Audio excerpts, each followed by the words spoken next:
ओम नमो भगवती वासुदेवाय। नमस्कार दोस्तों, आज की इस वीडियो में हम बात करेंगे देव उठनी एकादशी व्रत के बारे में।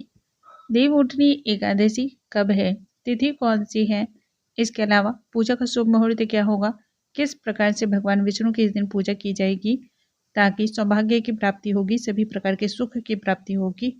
इस दिन किए जाने वाले जो दीप दान होते हैं उन्हें किस प्रकार से किया जाता है, क्योंकि देखिए कार्तिक का मास है।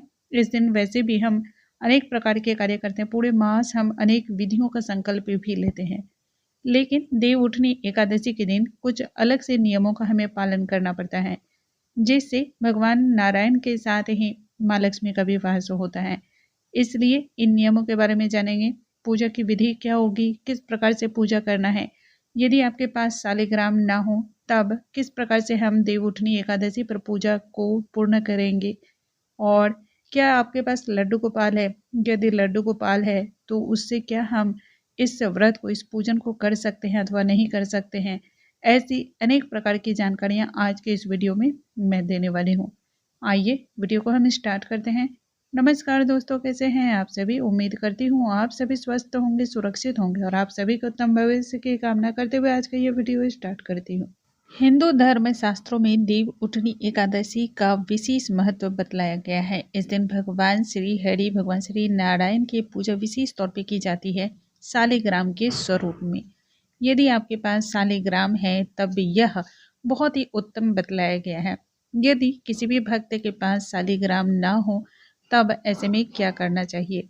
दोस्तों, बहुत सारे ऐसे भक्त होंगे जिनके पास शालिग्राम की प्रतिमा या मूर्ति नहीं होगी, तब ऐसे में उन्हें एक कटोरी में, एक पात्र में तिल लेना है, सफ़ेद तिल, और उसके ऊपर एक बड़ी सी सुपारी में मौली धागे को लपेट करके स्थापित करना है शालिग्राम के स्वरूप में। और इस पात्र को जो है ना, तुलसी के पौधे के नीचे आप रखें या फिर आप चाहें तो आंवले के वृक्ष के नीचे आप रखें। इस प्रकार से आप शालिग्राम बना सकते हैं और नारायण भगवान की पूजा कर सकते हैं। इतना ही नहीं, इस प्रकार से आप तुलसी विवाह के दिन भी शालिग्राम बना करके उनकी विवाह में इस शालिग्राम का आप पूजा कर सकते हैं, तुलसी विवाह कर सकते हैं। अब इस प्रकार से यदि आप तुलसी विवाह करते हैं, तुलसी पूजा करते हैं, देव उठनी एकादशी का व्रत करते हैं, तो यह संपूर्ण लाभों को देने वाला माना जाता है। साल 2023 में देव उठनी एकादशी का व्रत गुरुवार के दिन पड़ रहा है, इसलिए इस व्रत का, इस पूजन का महत्व और भी अधिक बढ़ जाता है, क्योंकि सृष्टि के पालनहार भगवान विष्णु इस दिन विश्राम करके जागते हैं और सृष्टि का संचालन कार्यभार अपने हाथों में लेते हैं। इसके साथ ही गुरुवार का दिन भगवान विष्णु को वैसे भी समर्पित किया जाता है, तब ऐसे में यह और भी ज़्यादा शुभ संयोग है, जो कि बहुत ज़्यादा उत्तम माना जाता है। वैसे भी आप सभी जानते हैं कि एकादशी के दिन की गई पूजा कई गुना अधिक होकर के आपको फल प्राप्त देती है। ऐसे में यदि आप एक माला का जाप भी करते हैं किसी भी मंत्र का, तो वह आपको 100 माला होकर के उसके बराबर फल की प्राप्ति होती है।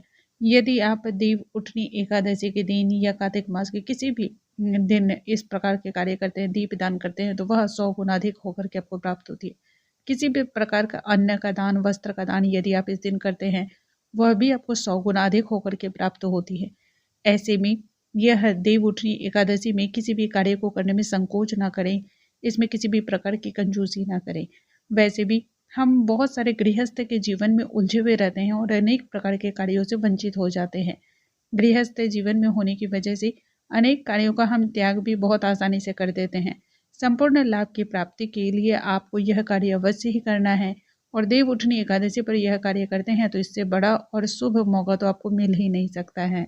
देव उठनी एकादशी का व्रत हम सभी 23 नवंबर को रखेंगे और दिन गुरुवार रहेगा। वहीं दूसरे दिन यानी कि 24 नवंबर को तुलसी विवाह करेंगे शालिग्राम भगवान के साथ। अब जान लेते हैं देव उठनी एकादशी पर पूजा की विधि क्या होगी, किस प्रकार से हम सभी को पूजा करना चाहिए। तो दोस्तों, इस दिन ब्रह्म मुहूर्त में उठ जाएं, उठकर स्नान आदि कर लें। स्नान के जल में थोड़ी सी तिल अवश्य डाल लें। आंवला इस दिन डालने की गलती जल में बिल्कुल ना करें। इस दिन आंवले के जल से स्नान नहीं किया जाता है। इसके बाद साफ स्वच्छ वस्त्र पहने, पीले रंग के वस्त्र यदि पहनते हैं तो ये बहुत ही शुभ माना जाता है। एक तो दिन गुरुवार और उस पर भी पीला रंग भगवान विष्णु को अत्यधिक प्रिय माना जाता है।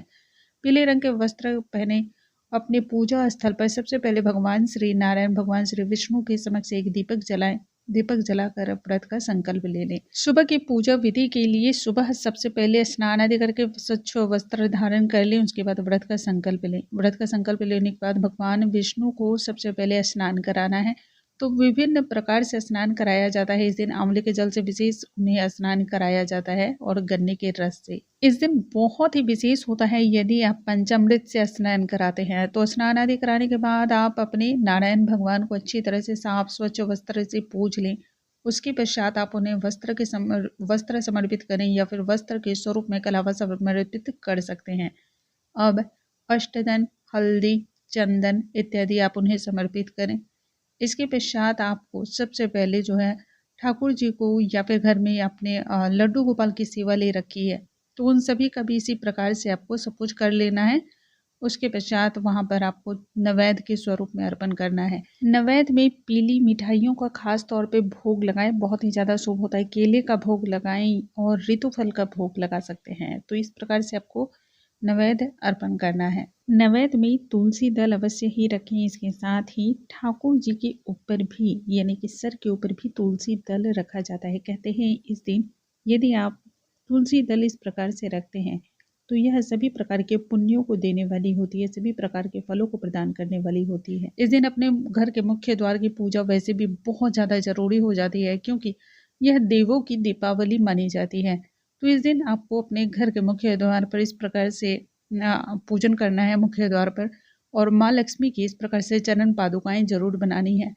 तो देखिए यह कुछ कुछ विशेष नियम है, इन्हें इस दिन करना बिल्कुल ना भूलें। घर के मुख्य दरवाजे पर आपको दो जो है ना दीपक जलाने हैं। दीपक में 2 लौंग अवश्य डाल दें ताकि जितनी भी नकारात्मक शक्तियां, नकारात्मक ऊर्जाएं वह सभी समाप्त हो जाती हैं। पूजन की सभी प्रक्रिया को करने के बाद धूप दीप अर्पण करें। धूप दीप अर्पण करने के पश्चात व्रत की कथा का संकल्प, व्रत की कथा अवश्य ही सुने ताकि सभी प्रकार के फलों को यह देने वाली हो, सभी मनोरथों को पूर्ण करने वाली हो, व्रत को पूर्णता देने वाली हो। तो व्रत की कथा अपलोड कर दी जाएगी। आप व्रत की कथा सुने, हाथों में थोड़ी से तिल लेकर के, क्योंकि एकादशी है तो चावल बिल्कुल ना रखें या पीले पुष्प हाथ में रख लें। व्रत की कथा के श्रवण के पश्चात यह जो पुष्प है हाथों में या फिर जो आपने तिल रखे हैं उसे भगवान श्री हरि के चरणों में समर्पित कर दें। उसके बाद आरती करें। आरती करने के पश्चात क्षमा याचना अवश्य करें। क्षमा याचना करने के पश्चात जो है आपकी यह पूजा आज की पूर्ण हो जाती है। पूजा पूर्ण करने के पश्चात इस दिन आप जरूर 2 काम करें, एक आंवले का दान और दूसरा दीप दान। यदि आप यह 2 कार्य करते हैं तो यकीन मानिए चमत्कार आप महसूस कर सकते हैं। इससे होने वाले फायदे आप जिससे भी बोलेंगे वह बहुत ही कम होगा। तो यह 2 कार्य करना बिल्कुल ना भूलें। वैसे भी आंवले के दान को स्वर्ण दान करने के बराबर और इसके साथ ही संपूर्ण पृथ्वी को दान करने के बराबर माना जाता है, जो कि यह सामर्थ्य शायद आज के समय में किसी के पास भी नहीं है। तो इसलिए यह मौका नहीं गंवाना चाहिए। इस कार्य को तो जरूर करना चाहिए। दोस्तों मुझे उम्मीद है आज की ये जानकारी आप सभी को बहुत अधिक पसंद आई होंगी। ऐसी और भी जानकारियों के लिए हमारे चैनल पर बने रहें। अगले वीडियो में नई जानकारी के साथ हम फिर से मिलेंगे। तब तक के लिए नमस्कार दोस्तों।